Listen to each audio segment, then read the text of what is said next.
Kusenjalo uRhulumente uza kuseka iindawo ezikhethekileyo ekuzakuhlaliswa kuzo abantu qelele kuluntu ngokubanzi kwingingqi nganye kweli.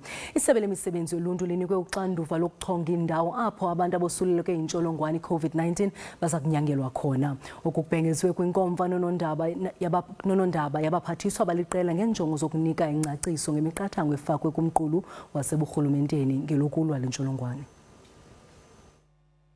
Eli bhunga likamongameli nelibandakanya umphathiswa ubambiswano kwezolawulo nemicimbi yezomthonyama uGqirha Nkosazana Dlamini-Zuma linabenzulu ngale mithetho ezinzame zikaRhulumente zokuthintela ukunwenwa kwale ntsholongwane i-Covid-19. Ukuza kuthi kangoku ba-150 abantu abosulelekileyo yaye elinani kulindeleke ukuba lonyuke.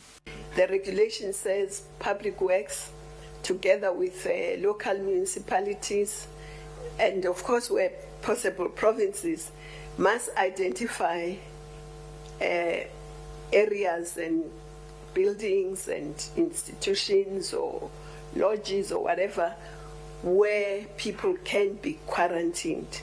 Umphathi wamapolisa umnumzana Bhekicele uthe aziyonyani ingxelo zokuba abantu abafuna ukuba babe nabantu abangaphezulu kwekhulu kwindibano zabo bangaya emapoliseni bayokucela imvume. There is no negotiations here. You will be detained, arrested if you break these laws and go to prison for 6 months or get a fine or both. Nabecandelo labucala baza kuzibandakanya nelidabi. We're putting in place a number of measures to help companies and individuals that are displaced by the effects of the virus. These will include a special fund for companies in distress. Lemithetho imiselweyo ke iqala ngoko nangoko ukusebenza yaye bonke abemi beli kulindeleke ukuba bayithobele kungenjalo umthetho awuzukuba nalusini.